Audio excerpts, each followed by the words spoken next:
السلام علیکم ورحمۃ اللہ وبرکاتہ۔ آج جمعے کے خطبے میں خطیب نے مسجد سے جڑے ہوئے آداب پر خطبہ دیا۔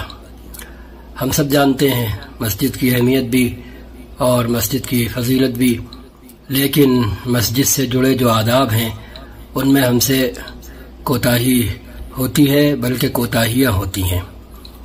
مسجد اللہ تعالیٰ نے 5 وقت کی نماز ادا کرنے کے لیے بنائی ہے جماعت کے ساتھ نماز پڑھنے کا اجر ثواب 27 گنا ہے۔ مسجد کی اہمیت یہ بھی ہے کہ ایک صحیح سالم آدمی اگر مسجد جماعت سے نماز پڑھنے نہیں آ رہا ہے تو اللہ کے رسول صلی اللہ علیہ وسلم کے فرمان کے مطابق وہ جلائے جانے کا مستحق ہے، کیونکہ آپ صلی اللہ علیہ وسلم نے ایک مرتبہ اپنی خواہش کا اظہار کیا تھا کہ میں مسجد نبوی کی امامت کسی اور کے سپرد کروں اور مدینے کے چند نوجوانوں کو ساتھ لوں اور ان گھروں میں جا کر آگ لگا دوں جن کے رہنے والے جماعت سے نماز پڑھنے نہیں آتے۔ یہ تو مسجد کی اہمیت ہو گئی۔ اب رہ گئے مسجد سے جڑے آداب، تو ان میں ہم سے بہرحال کوتاہی ہوتی ہے۔ مسجد نماز پڑھنے والوں کے لیے بنائی جاتی ہے۔ اب مسجد آپ چاہے جتنی اچھی بنا دیں، لیکن اگر مسجد کا ماحول ایسا نہیں ہے جو نماز پڑھنے والوں کو اپنی طرف کھینچے اور نماز پڑھانے والوں کو اپنی طرف کھینچے، تو پھر مسجد کا اچھے سے اچھا بنایا جانا بے مقصد ہو جاتا ہے۔ مسجد سادہ ہو، معمولی ہو، ضرورت کی ساری چیزیں ہوں، نمازیوں کی راحت کا ضروری خیال رکھا گیا ہو، تو ایسی مسجد ان مسجدوں سے کہیں بہتر ہے جہاں طرح طرح کی قدغنیں لگی ہوں، پابندیاں لگی ہوں، نمازی یہ کر سکتے ہیں، یہ نہیں کر سکتے، ایسے آ سکتے ہیں، ایسے نہیں آ سکتے، وغیرہ وغیرہ۔ تو اب آداب کو لے لیں تو سب سے پہلا ادب جو 2 لوگوں سے جڑتا ہے وہ نمازیوں سے جڑتا ہے اور مسجد کے منتظمین سے جڑتا ہے۔ نمازیوں سے جڑا ہوا یہ ہے کہ وہ ایسے حال میں آئے جسے دیکھ کر لگے کہ وہ کسی بہت بڑی ہستی کا پاس و لحاظ کر کے مسجد میں آئے ہیں۔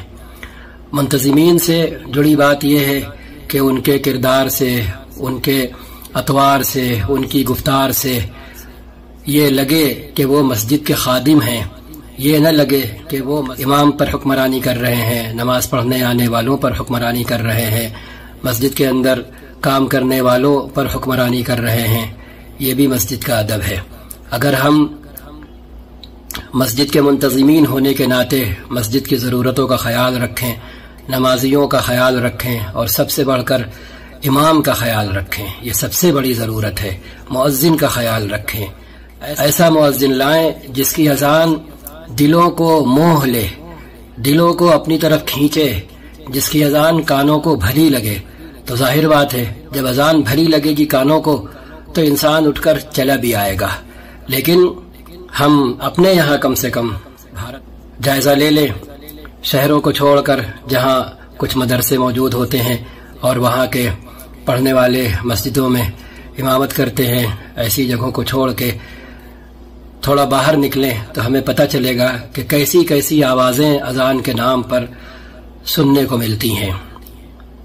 ناگوار آوازیں، کریہ آوازیں کہ جنہیں سن کر دل لپکنے کے بجائے تنفر کا شکار ہوتا ہے کہ یار یہ کس طرح کی آواز ہے، یہ اذان دی جا رہی ہے۔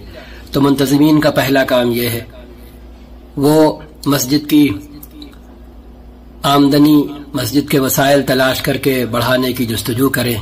اگر وسائل ہیں تو وہ ان وسائل کو اور ان وسائل سے حاصل ہونے والی آمدنی کو اماموں پر اور مؤذنوں پر پوری کشادہ دلی کے ساتھ اور حالات حاضرہ کے تقاضوں کو سامنے رکھ کر خرچ کریں۔ اچھے مؤذن لائیں، بہترین قرات کرنے والے امام لائیں اور ان پر حکمرانی نہ کریں، اپنے کو ان کا خادم سمجھیں، کیونکہ جب وہ امام ہے، نماز کو وہ لیڈ کر رہا ہے، جب نماز کی سربراہی کر رہا ہے تو پھر حقیقتاً وہی سربراہ ہے۔ ہم اسے عزت دیں گے، ہم اسے اہمیت دیں گے، ہم اسے عظمت دیں گے، تو ہمیں بھی بدلے میں یہ سب کچھ ملے گا.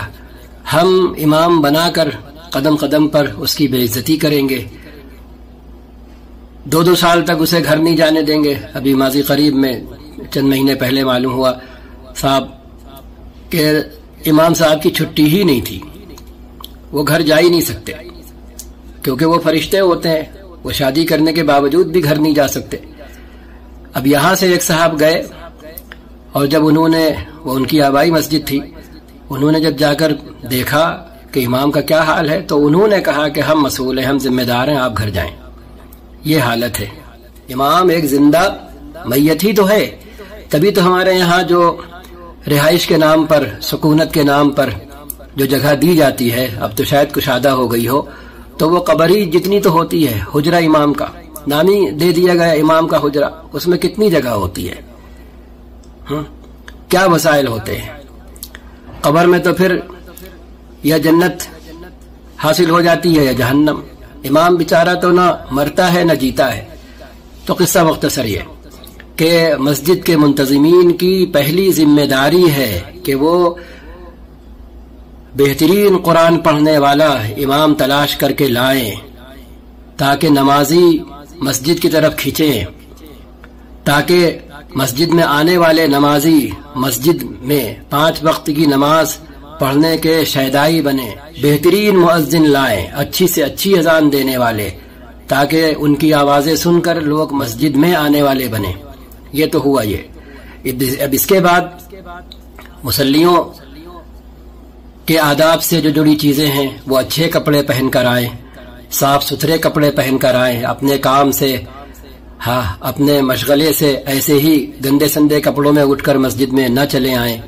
کیونکہ آپ صلی اللہ علیہ وسلم نے جب لہسن اور پیاز کھانے والے انسان کو منع کیا کہ وہ مسجد نہ آئے، یعنی جس نے ابھی تازہ دم لہسن اور پیاز کھا رکھی ہے اور اس کے منہ سے بو آ رہی ہے، تو آپ نے فرمایا کہ وہ ہماری مسجد کے قریب نہ آئے.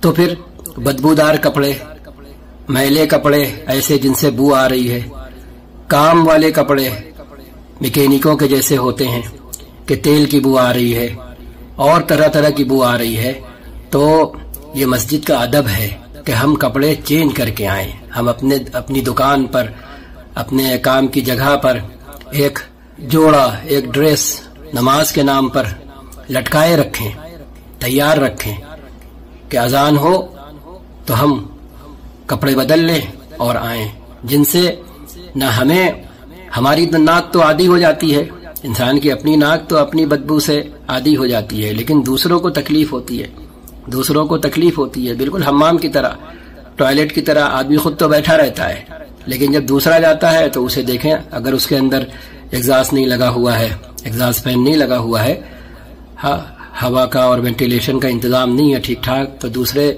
آنے والے کو کیسی تکلیف ہوتی ہے کہ کچھ دیر تک تو وہ اندر جا ہی نہیں سکتا. یہی حال ہوتا ہے. مسجد میں ناک چھنکنے کے نام پر، حلق صاف کرنے کے نام پر اس طرح زور سے آواز نہ نکالیں جس سے لگے آدمی مسجد میں نہیں بلکہ ٹوائلٹ میں، حمام میں بیٹھا ہوا ہے. یہ بھی نظارہ خوب آتا ہے بنا کسی پاس و لحاظ کے، اغل بغل والے کے. تو اس طرح کی جو چیزیں جو انسان کو بھلی نہیں لگتی، کسی کو بھی اچھی نہیں لگتی. خود چھینکنا اچھا لگتا ہے بنا ہاتھ رکھے، ٹھیک ہے، لیکن دوسرا چھینکے اور وہ یہی کام کرے تو ہمیں بڑا برا لگتا ہے.